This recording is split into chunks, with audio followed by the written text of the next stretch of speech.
Evangelio de Juan, capítulo 1, seguimos. Hoy vamos a ver desde el versículo 35 al 42. Evangelio de Juan, capítulo 1, desde el versículo 35 hasta el 42. Dice así: el siguiente día, otra vez estaba Juan y dos de sus discípulos, y mirando a Jesús que andaba por allí, dijo: He aquí el Cordero de Dios. Le oyeron hablar los dos discípulos y siguieron a Jesús. Y volviéndose Jesús y viendo que les seguía, les dijo: ¿Qué buscáis? Ellos le dijeron: Rabí, que traducido es maestro, ¿dónde moras? Les dijo: venid y ved. Fueron y vieron dónde moraba y se quedaron con él aquel día, porque era como la hora 10.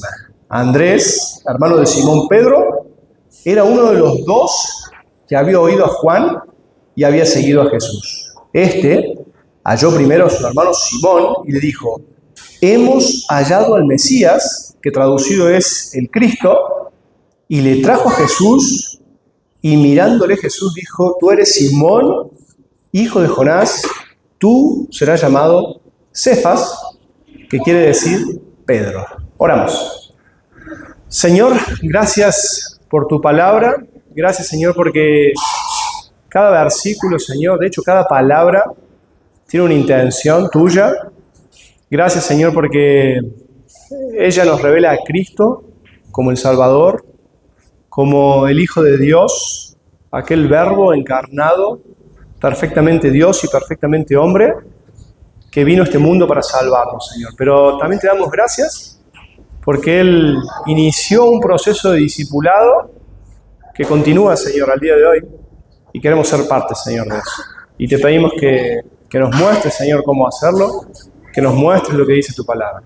Lo ponemos en tus manos, en el nombre del Señor Jesús. Amén.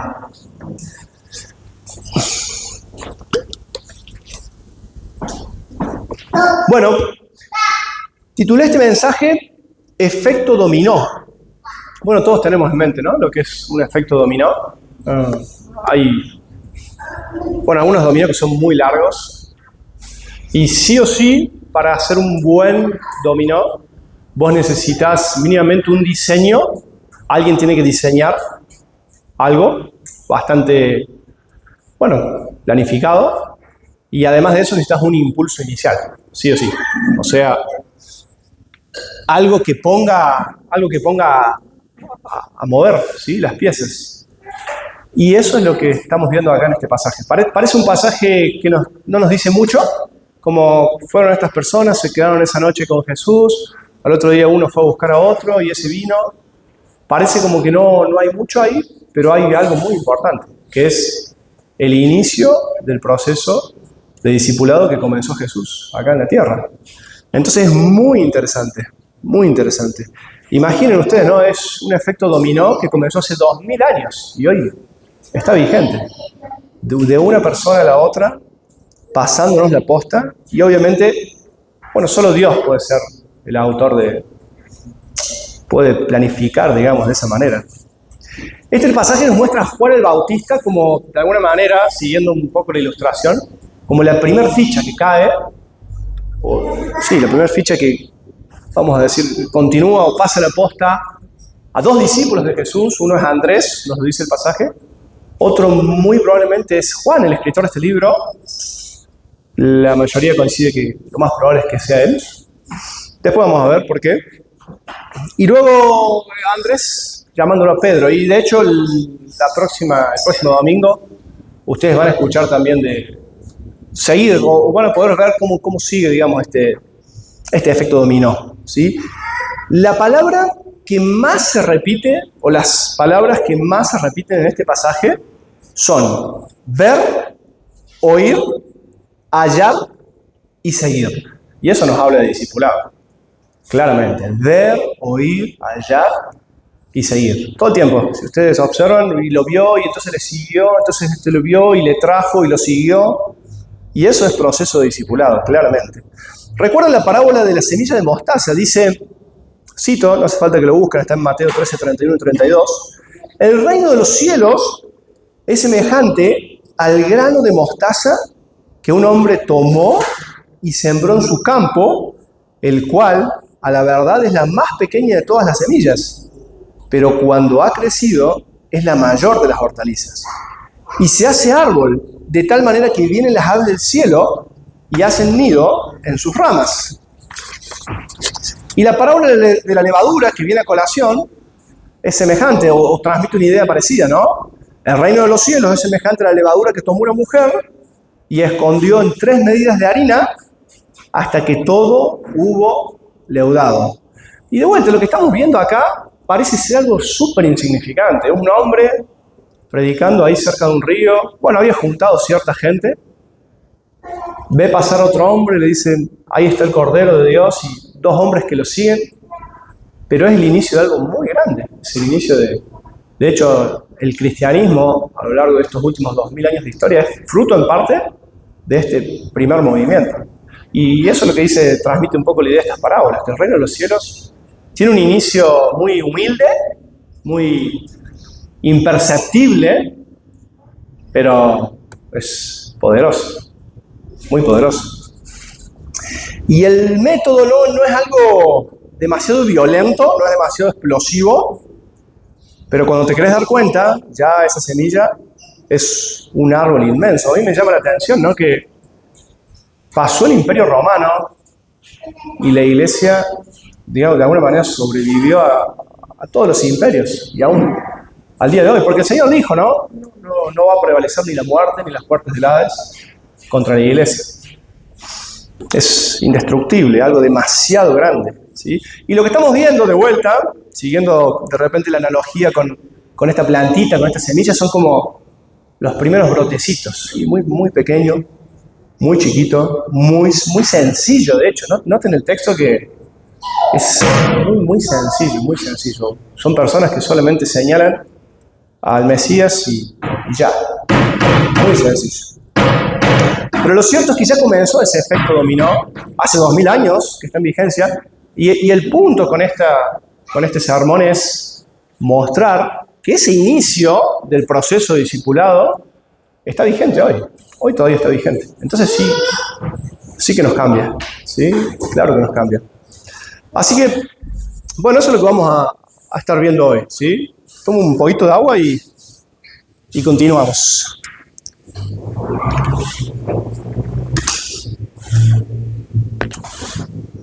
Bueno, entonces, vamos a ver 2 bloques de proceso de discipulado. Uno del versículo 35 al 39, que es de alguna manera ver cómo de Juan se pasa la posta a Andrés y a este otro discípulo. Y del versículo 40 al 42, otro bloque de discipulado que es de Andrés a Pedro. Y por último, a modo de conclusión, vamos a ver, bueno, cómo eso nos afecta a nosotros. ¿En qué nos cambia, digamos? ¿En qué nos cambia esto? Así que vamos entonces desde el versículo 35, Juan 1, 35, dice entonces este primer bloque de proceso discipulado, comienza diciendo, esto que es de Juan a Andrés, el siguiente día otra vez estaba Juan y 2 de sus discípulos. Bueno, noten que viene siendo todo muy seguidito. En los últimos 3 días pasó todas estas cosas que vimos en los últimos domingos. Un día está Juan predicando, aparentemente allá estaba como generando mucho revuelo, había juntado una multitud y envían desde Jerusalén a judíos a preguntar, ¿quién sos vos? ¿Qué estás haciendo? ¿Sí? Y es llamativo, ¿no? Lo vimos con el sermón de Santiago. Juan solo señala a Cristo, señala a Él, soy solo la voz de uno que clama. Al día siguiente sucede lo que vimos la semana pasada con Pablo, la declaración es al día siguiente. He aquí el Cordero de Dios que quita el pecado del mundo, yo no le conocía, pero estoy persuadido, ¿sí? Dios me lo dijo, que este hombre es el Cordero de Dios. Y al día siguiente estamos en donde estamos hoy, ¿sí? Y de vuelta, como dije antes, la palabra discípulo es una palabra muy importante. Es la primera vez que aparece en este libro la palabra discípulo, en este versículo. El día siguiente estaba Juan y 2 de sus discípulos. Y bueno, ellos estaban adheridos como discípulos o siguiendo como discípulos a Juan en ese entonces, tanto Andrés como Juan el apóstol. Y Juan, de hecho, inicia su evangelio y es tan minucioso con los detalles. Y él acá dice, no sé si notaron, pero él dice que ya era como la hora 10ª del día y por lo tanto se cree que muy probablemente es él el que está escribiendo, el que está ahí viviendo eso, que lo sabe. Él nunca se da a conocer, nunca dice, ahí estaba yo. ¿Sí? Y por eso la omisión de este otro discípulo nos hace pensar que estamos hablando de Juan. Bueno, el versículo 36 dice que mirando Juan el Bautista a Jesús que andaba por allí, dijo, he aquí el Cordero de Dios. El domingo pasado vimos con Pablo algo de lo que significaba esa afirmación. Para entender esa afirmación un poco, tenemos que estar al tanto de los sacrificios en el Antiguo Testamento, del día de expiación, cuando se sacrificaba un cordero por los pecados del pueblo. Pero este es el Cordero, este es el Cordero de Dios, provisto por Dios mismo. Antes, de vuelta, en el Antiguo Testamento, el oferente traía un cordero para ofrecer por sus pecados, pero este es el Cordero de Dios. Bueno, eso también lo vimos la semana pasada. Sí, también Pablo habló de Isaías 53 y hay una analogía con esto de, ustedes saben que los corderos, las ovejas, son animales que cuando los van a matar no gritan, no hacen un escándalo como la mayoría de los animales. Sí, ellos van mudos. Y Isaías 53 dice eso, que él como un cordero fue llevado a la muerte y enmudeció, no abrió su boca. Bueno, un poco de todas estas cosas nos habla esta afirmación de Juan. He aquí el Cordero. Ahora, noten que de vuelta Juan no ordena explícitamente a sus discípulos, síganlo a él, pero lo vuelve a señalar. Ese es el Cordero. Lo que me llama la atención, no sé si ustedes han pensado, es que solo 2 hayan seguido a Jesús.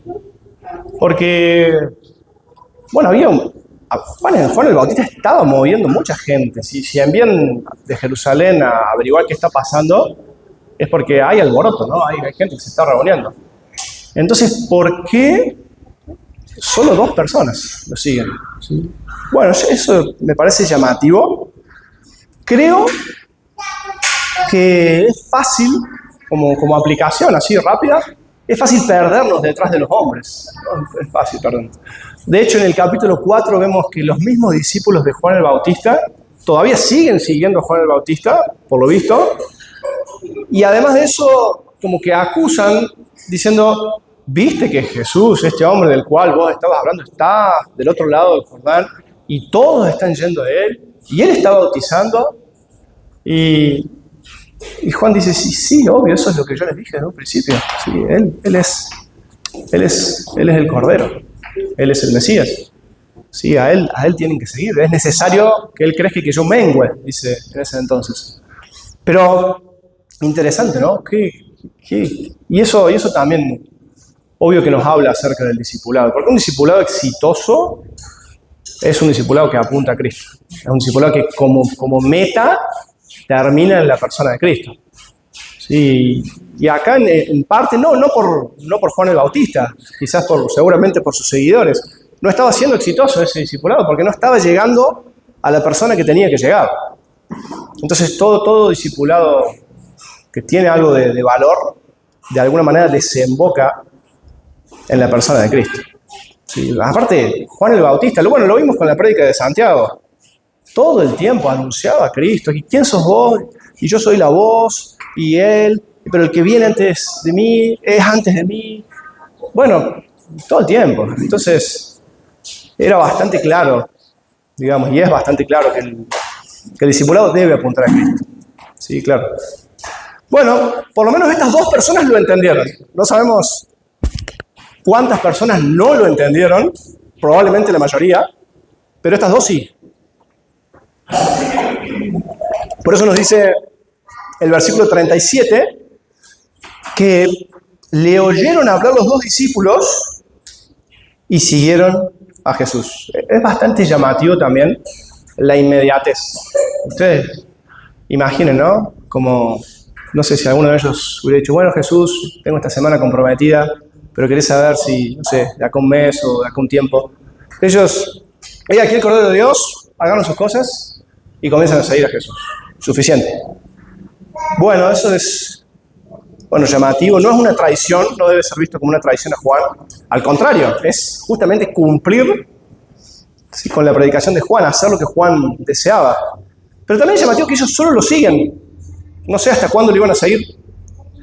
Versículo 38 nos dice que Jesús, viendo que lo seguían, volviéndose Jesús y viendo que le seguían, les dijo, ¿qué buscáis? Bueno, yo me imagino, ¿no? Jesús caminando y hay dos personas que lo están siguiendo. Y bueno, ¿qué quieren? ¿En qué les puedo ayudar?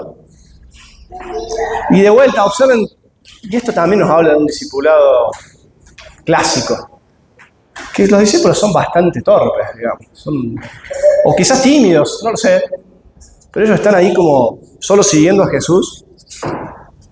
No sé hasta cuándo lo iban a seguir. En algún punto, bueno, quizás el plan era seguirlo hasta la casa, ¿no? Porque ellos le contestan a Jesús, le preguntan ¿qué quieren? Y ellos ni siquiera le dicen qué quieren, solo le contestan con otra pregunta. Sí, pero eso es lindo también, eso nos da bastante confianza, ¿no? Como discípulos, porque nosotros también somos, no estamos muy lejos de eso. ¿Sí? Con torpeza, con timidez, ellos tomaron ese día la mejor decisión de su vida. Nosotros hoy estamos hablando de ellos porque ese día ellos siguieron a Jesús. Qué día trascendente para ellos. Por eso Juan se lo acuerda tan bien. Sí, y está bien seguir con tu torpeza, con la timidez, hacelo. Total, fíjense que de hecho acá el Señor se hace cargo de la situación. Él hace todo lo que hacía falta, digamos. Bueno, y ni hablar que eso es mucho mejor que los que se quedaron cómodamente, siguiendo, escuchando a Juan el Bautista. Imagínense cuánto tiempo más escuchar a Juan el Bautista diciendo, hay alguien, está el Cordero de Dios, y quedarse ahí. Bueno, mucho mejor seguirlo con torpeza, con timidez. Está bien. Bueno, dijimos que la respuesta de ellos es otra pregunta. ¿Dónde moras? ¿Qué buscan? ¿Dónde moras? Ni siquiera le contestan, ¿no? Pero aún así la pregunta refleja un interés por seguirle, un interés genuino. Sí, es una manera de decir, ¿dónde vivís vos tu vida? Bueno, en este punto uno se podría preguntar, ¿qué va a hacer Jesús? Sabemos que Jesús es Dios, vino para fundar un reino de los cielos, eterno, inconmovible, y uno se podría imaginar, yo al menos si yo lo tuviera que pensar, trataría de rodearme de personas influyentes, trataría de rodearme de personas capaces, ¿sí? Y Juan y Andrés no cumplían con esas características, de ninguna manera, ¿no? De ninguna manera. Eran bastante torpes, eran para la sociedad don nadie, ¿sí? Y eso también es hermoso de vuelta, porque nosotros somos iguales, ¿sí? No somos capaces, no somos influyentes. A mí me encanta 1 Corintios capítulo 1, cuando Pablo dice, miren, obsérvense entre ustedes y mírense que no hay muchos nobles, no hay mucha gente influyente, no hay mucha gente demasiado capaz, sino que lo vil y lo menospreciado del mundo escogió Dios para avergonzar a los sabios. Y nosotros estamos viendo el inicio del proceso de discipulado y desde el inicio del día 1, el Señor Jesucristo toma a dos personas con torpes, tímidos, no sé, con una intención sincera de seguirle y hace de ellos los fundadores o los cofundadores o las personas que tomaron la posta y instauraron su reino en la tierra. Hermoso, hermoso. Hermoso porque es muy alentador para todos nosotros, muy alentador. Bueno, eran discípulos de Juan, oyeron a Jesús hablar, quedaron magnetizados hacia él. Y esto también es lindo, porque una cosa es como querer seguir a Jesús, o querer seguir, usted imagínense, querer seguir a la persona cualquier persona que a ustedes les gustaría conocer, pero que esa persona te invite a su casa, es mucho. Sí, es Es lindo. Y eso es lo que sucede acá. Jesús, Dios, hecho carne, les dice, vengan y vean. Versículo 39, les dijo, venid y ven. Y de vuelta, bien que Jesús podría, en todo caso, haber tomado distancia. Bueno, vivo en tal lugar. Chao. Si alguien me pregunta a mí dónde vivo, no necesariamente lo invito a mi casa, ¿no? Pero el Señor los invita a su casa. Eso es asombroso. Claro, ellos querían mucho más que saber dónde vivía Jesús. Y el Señor lo entiende así. Ellos querían ser sus discípulos. Sí. Y el Señor Jesús los invita a su casa para de alguna manera pasar tiempo con ellos. Porque de vuelta hablando de discipulado, eso es discipulado. O sea, necesitas pasar tiempo. Jesús invirtió mucho tiempo en estos, inicialmente en estos 2, luego 4, finalmente 12 hombres con los que compartió su vida. A veces nosotros, y no digo que esté mal, ¿no? Bueno, estoy haciendo un discipulado, nos juntamos una vez por mes, leemos un devocional. No digo que esté mal, está bien, pero quizás a veces si lo comparamos con el discipulado bíblico, bueno, eso le queda un poco, es una palabra un poco más seria, más fuerte el discipulado, porque acá vemos al Señor Jesús invitando a estas personas a su casa a compartir su vida y aprender de Él. Y eso también, creo que nosotros cuando lo vemos a la distancia, pensamos, qué hermoso haber sido esa persona, qué lindo haber conocido a Jesús, haber sido un contemporáneo con Él. Pero de alguna manera nosotros somos más contemporáneos que ellos de Jesús.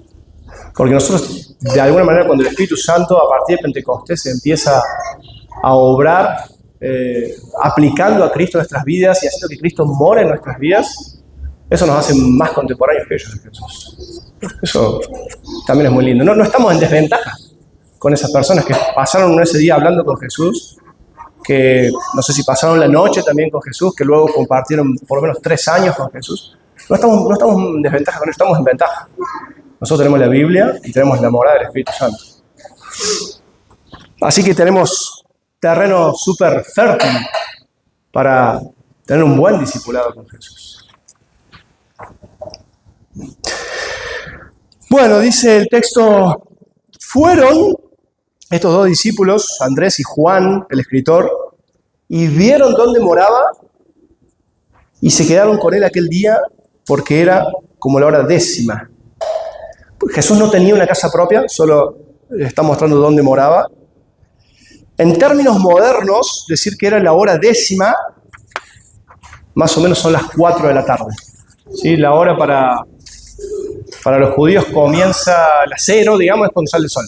Entonces habían pasado 10 horas, que sea la hora 10:00, quiere decir que habían pasado 10 horas desde que había salido el sol. Así que dependiendo quizá un poco de la época del año que se ha sido, más o menos está oscureciendo o está cerca de oscurecer. Y por eso tiene lógica que el Señor los haya invitado a su casa y que se hayan quedado un tiempo, quizás que hayan dormido ahí con Él porque ya era tarde. ¿Sí? Entonces acá de vuelta, como dije, en este efecto dominó, haciendo una analogía entre un efecto dominó y el discipulado, tenemos como un primer bloque, un primer impulso, Juan el Bautista a estos 2 hombres, y acá tenemos un segundo bloque, del versículo 40 al 42, de Andrés a Pedro. Dice el versículo 40. Andrés, hermano de Simón Pedro, era uno de los 2 que había oído a Juan y había seguido a Jesús. Para cuando Juan el escritor está escribiendo este libro, Pedro era muchísimo más ilustre que Andrés. Por eso así lo presenta. Andrés era el hermano de Simón Pedro. Pedro era, muy, muy famoso, digamos. Quizás fue el más ilustre de todos estos 12 hombres. Y Andrés, casi siempre que lo vemos en el Nuevo Testamento, está en un segundo plano. Él eventualmente acá está invitando a Pedro a conocer a Jesús y en 2 o 3 oportunidades más hace algo muy parecido. Trae personas a Jesús y ya.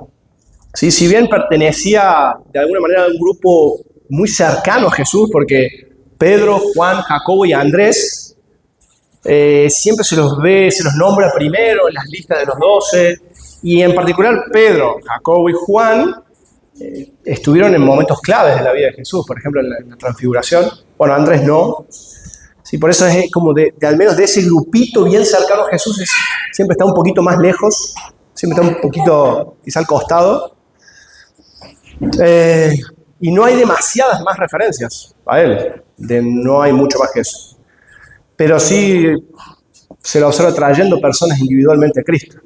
Y es hermoso porque de vuelta es la primera persona a la cual seguía a Juan el Bautista. Juan el Bautista le dice, acá está el Cordero, empieza a seguirlo y va y busca a otro. Es la primera persona que hace como ese trabajo de tomar una posta y llevarla a la que sigue. Y creo que también es ejemplar para todos nosotros. Es muy alentador, muy alentador. Pedro, bueno, fue mucho más dotado, si se quiere, mucho más famoso. Él predicó un día en Pentecostés y se convirtió en 3.000 personas. Usted imagínese qué ministerio efectivo. Pero Andrés lo trajo a Pedro. Entonces, ¿cuál es el ministerio más efectivo, digamos? No lo sé.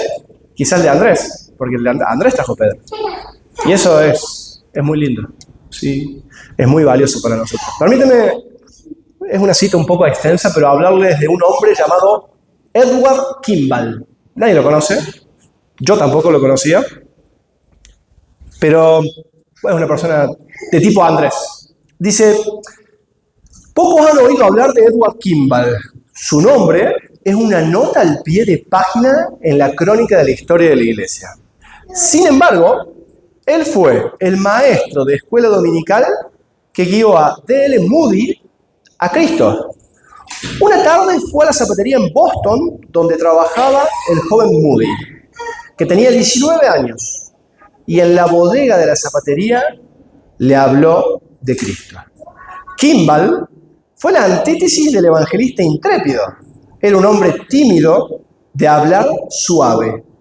Llegó a la zapatería con temor, temblando e inseguro de tener lo suficiente valor como para enfrentar a aquel joven con el evangelio. Por ese entonces, Moody era tosco y sin muchas letras, pero la sola idea de hablarle de Cristo hacía temblar de miedo a Kimball. Años más tarde, Kimball relató el incidente. Dice, decidí hablarle a Moody sobre Cristo y sobre su alma. Me dirigí a su zapatería. Cuando estaba por llegar, me empecé a preguntar si sería correcto ir a hablarle en horas de trabajo. Pero pensé que quizás mi misión confundiera al muchacho y que cuando yo me fuera, otros empleados de la tienda le preguntaran quién era yo y cuando lo supieran podían empezar a burlarse de él y a preguntarle si yo pretendía hacer de él un muchacho bueno. Mientras reflexionaba así, pasé por la tienda. De pronto, cuando me encontré que había pasado por la puerta, decidí abrirla de golpe y seguir adelante con el plan y concluirlo de una buena vez. Kimball encontró a Moody trabajando en la bodega, envolviendo zapatos y poniéndolo en estanterías. Dijo que habló con palabras torpes. Más tarde diría, no recuerdo nada de lo que dije, solo algo sobre Cristo y su amor. Eso fue todo. Reconoció que había sido un intento muy pobre, pero el caso es que allí mismo Moody entregó su corazón a Cristo. Dios usó poderosamente a Moody tanto en los Estados Unidos como en Inglaterra. Su ministerio hizo un impacto masivo en ambos lados del Atlántico, abarcando la mayor parte de la segunda mitad del siglo XIX. Decenas de miles testificaron que vinieron a Cristo gracias a su ministerio. Más tarde, Moody fundó el Instituto Bíblico Moody, donde miles de misioneros, evangelistas y otros obreros cristianos se han preparado durante el siglo pasado y salido a todo el mundo. Y todo comenzó cuando un hombre fue fiel en presentar a otro individuo a Cristo. Eso es llamativo. Eso es hermoso, eso es. Y de vuelta es súper alentador, porque nosotros de vuelta no somos demasiado dotados. Creo que ninguno de nosotros se podría identificar con la capacidad de Pedro para convertir multitudes, pero sí con Andrés. Seguir con timidez a Jesús, con torpezas, y tímidamente poder señalar a alguien a Cristo, tímidamente poder invitar a alguien a la iglesia, predicar el Evangelio, invitarlo a leer la Biblia. Y es muy alentador, muy alentador. No sé si... Bueno, creo que pocos conocen a Julio. Julio es un hombre que está yendo a la iglesia en Córdoba, en Crecer. Y Es un hombre también muy callado. Julio es no sé si lo conocen, es padre de Víctor y de Anita, ellos vinieron de Carapachay. En fin, es un hombre que muy tímido. Y él es quien discipuló a Dardo Leandi. Y capaz que no muchos lo conocen, pero Dardo Leandi es un gran hombre de Dios. Ha fundado muchas iglesias acá en Argentina, iglesias sanas, iglesias sólidas. Bueno, lo mismo ejemplo. Sí, ese es el punto. Versículo 41 dice, o sea, Andrés, halló primero a su hermano Simón y le dijo, hemos hallado al Mesías, que traducido es el Cristo. Bueno, esta sería entonces la tercera pieza, ¿sí? En este dominó. Andrés busca la persona con la que tiene la relación más cercana, probablemente. Sí, él usa, comienza por el que tiene más mano, o quizás el que más quiere, el que más anhela que conozca a Cristo. Y se lo dice, encontré a Cristo, lo hallé. Se dice que, no sé si han oído esto, pero muchas veces se dice que predicar el Evangelio es como un mendigo que le dice a otro mendigo dónde encontró pan. Suficiente. Sí, acá está. Esto es lo que necesitamos. Y de vuelta, el proceso del discipulado no es demasiado complejo, para nada. Es un proceso muy sencillo, muy simple. Muy simple. La mayoría, y piensen en ustedes mismos, la mayoría de los cristianos en todo el mundo han llegado a Cristo por relaciones personales. Bueno, hay casos, obviamente, que personas que de repente encontraron una Biblia, se pusieron a leerla y se convirtieron, o escuchando la radio, o en un evento masivo. Pero la mayoría, la inmensa mayoría, la gran mayoría de los cristianos en este mundo vienen a Cristo por medio de relaciones personales. Y si ustedes piensan en ustedes mismos, estoy seguro que hay personas que han invertido mucho tiempo en ustedes y por eso ustedes han seguido a Cristo. Porque hay personas que lo han invitado, lo han ilustrado, han sido discipuladores para ustedes. Y esa es de alguna manera la regla. La excepción es más lo otro, ¿sí? Pero las relaciones personales, el discipulado. Dice el versículo 42 que le trajo a Jesús. Me llama la atención también, no dice que Pedro vino, Jesús le trajo. Es bastante poderoso esa declaración, porque es lo que hace un buen discípulo, ¿no? Te invita, te trae.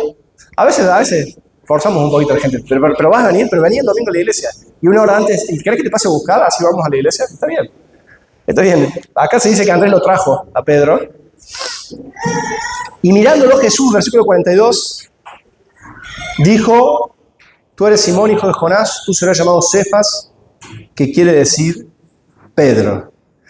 Bueno, esto, de vuelta, nuevamente observen cómo el Señor recibe a alguien, de vuelta, quizás no dentro de su ámbito familiar, ¿sí? Y lo recibe. Y este hombre que vino por influencia de su hermano, el Señor Jesús, sabiendo también quizás sabiendo lo que él haría, quizás sabiendo su capacidad, no sé, pero él le dice que va a ser un gran discípulo, va a ser una persona importante. Nosotros no somos como los católicos, ¿no? Que ellos creen que Pedro es el vicario de Cristo, así como el Papa hoy, pero no dejamos de reconocer que fue una persona muy importante. Sí, demasiado. El sobrenombre de Pedro es Piedra, y obviamente que nos da una imagen de su liderazgo aún entre los 12, sobresaliendo sobre los 12. También en cierta manera es un discípulo con el cual nos sentimos identificados por la torpeza, por una persona demasiado que actúa sin pensar, irreflexivo, ¿sí? Una persona irreflexiva, una persona... y en cierta manera, también todos hay un libro que se llama Yo también soy Pedro, o algo así, ¿sí? Porque también es muy fácil identificarse en ese sentido con él. Sobre el final de este libro, Juan registra también una hermosa conversación del Señor Jesús con Pedro, haciéndole un llamado a que él tenía que pastorear, tenía que hacer la obra en la iglesia. ¿Sí? Hermoso, eso está en capítulo 20. ¿Sí? Y luego lo vemos en Pentecostés, como dije, predicando, y con un ministerio súper exitoso. Y sobre el final de su vida, no sé cuántos años después, en segunda de Pedro, él ya viejo, él dice, yo ya sé que ya en cualquier momento me voy con el Señor. Dijo esto, cito, segunda de Pedro 1, 12 al 15. Por esto, yo no dejaré de recordarles siempre estas cosas, aunque vosotros las sepáis y estéis confirmados en la verdad presente.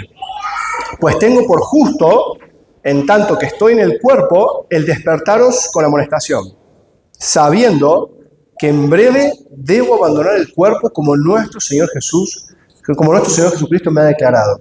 También yo procuraré con diligencia que después de mi partida vosotros podáis en todo momento tener memoria de estas cosas. Es decir que Pedro, desde este momento que estamos viendo, tiene un encuentro con Jesús porque lo trajo su hermano, hasta el final de sus vidas, él estuvo haciendo discípulos. Y de alguna manera está haciendo discípulos hoy porque sus escritos nos llegan hasta el día de hoy. Y él, eso es lo que él quería, porque dice, yo me quiero asegurar que aún cuando yo me muera, todavía pueda seguir haciendo discípulos a través de lo que les escribo. Hermoso, hermoso. Es una gran pieza, Pedro, en este efecto dominó. Y ahora, en este punto, y una vez establecido, digamos que esto no son un montón de, bueno, este se fue para acá y vino para allá y pasó la noche y después trajo este y vino para allá. No, esto es el inicio del proceso de discipulado de Jesús, cómo comenzó, y como les dije al principio, mi punto es mostrar que eso está vigente hoy, que ese efecto dominó sigue, y va a seguir hasta que Él vuelva. A mí me asombra la declaración de Jesús en la Gran Comisión, cito últimas palabras del Señor en Mateo capítulo 28, y Jesús se acercó y les habló diciendo, toda potestad me es dada en el cielo y en la tierra, por tanto id y haced discípulos a todas las naciones, bautizándolos en el nombre del Padre y del Hijo y del Espíritu Santo, enseñándoles que guarden todas las cosas que os he mandado. Y he aquí, yo estoy con vosotros todos los días hasta el fin del mundo. Amén. Bueno, es asombrosa esta declaración. El Evangelio de Mateo, de alguna manera, está todo el tiempo probando que Cristo es Rey. Y después de que Él muere, resucita, vence a la muerte, el Señor Jesucristo lo que les dice a sus discípulos es, toda potestad me es dada. Yo soy Rey. Yo soy Rey. Y sobre esta base, yo quiero que ustedes vayan y hagan discípulos. Fíjense que no dice solo evangelizar. No dice, ir y evangelicen todo el mundo, sino que dice, vayan y hagan discípulos. Porque el discipulado incluye evangelismo. Claro, ¿cómo le iba a mostrar a Cristo a alguien que ni siquiera conoció a Cristo, que no tiene a Cristo en su corazón? Lo primero que yo voy a hacer es mostrarle a Cristo para que pueda arrepentirse de su vida, arrepentirse de sus pecados, abrazar por la fe a Cristo que murió en la cruz. Y entonces ese proceso, bueno, tiene que continuar, hay que invertir. Cristo es Rey, murió en la cruz, resucitó, venció al mundo, venció a Satanás, venció la muerte. Y sobre esta base nos manda a ir y a ser discípulos. ¿En qué ámbito? En todas las naciones. En todas las naciones, en todo lugar. Eso incluye la falda. La falda, Argentina, Córdoba. Hoy, año 2025, todavía sigue este proceso. Sigue, en eso estamos. ¿Sí? ¿Qué enseñamos? Bueno, lo que Jesús dijo. ¿Sí? Lo que Jesús y sus apóstoles, sus delegados, nos dejaron. ¿Con qué poder? Bueno, Él dice, yo estoy con vosotros. Y por eso dije, ¿no? La obra del Espíritu Santo en nuestras vidas nos hace un contemporáneo del Señor Jesús. Tenemos que tener esa confianza. Él está con nosotros. Él no está diciendo de alguna manera algo como irreal, como bueno. No, yo estoy con ustedes. Ese es el poder que tienen ustedes para continuar con este efecto dominó, para continuar con el proceso de discipulado. ¿Hasta cuándo? Hasta el fin del mundo. Hasta el fin del mundo. En tanto que el mundo no ha llegado a su fin, en eso estamos. A ser discípulos. Aún está en marcha este plan de Dios. Aquí comenzó, esto es hermoso, estamos viendo cómo comenzó. Y de vuelta, hermoso cómo lo ilustra la parábola de la semilla o la parábola de la levadura. Imperceptible, totalmente imperceptible. Nadie se dio cuenta. Sí, nadie se dio cuenta. Pero allí, en ese punto, comenzó este proceso en el cual hoy estamos envueltos. Y por eso llamamos a la gente a arrepentirse y a creer en Cristo el día de hoy. El llamado es arrepentirse y creer en Cristo y seguir a ese Cristo. Él es la persona.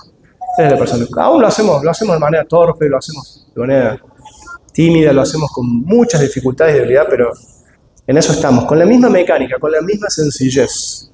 Con la misma sencillez. Un discípulo de Jesús muestra a Cristo a otra persona y eso es lo que queremos hacer, mostrar a Cristo.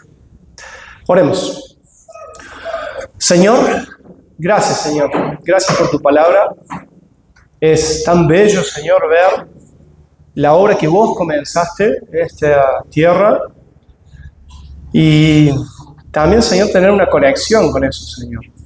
Saber que hay todavía, Señor, gente que no te conoce, hay todavía gente por discipular, hay gente que hay que mostrarle a Cristo y nosotros queremos hacerlo, Señor. Por favor, valete, Señor, de todas nuestras debilidades, valete de todas nuestras imperfecciones, Señor, todas nuestras fallas, nuestra torpeza para expresarnos, nuestra timidez para invitar gente.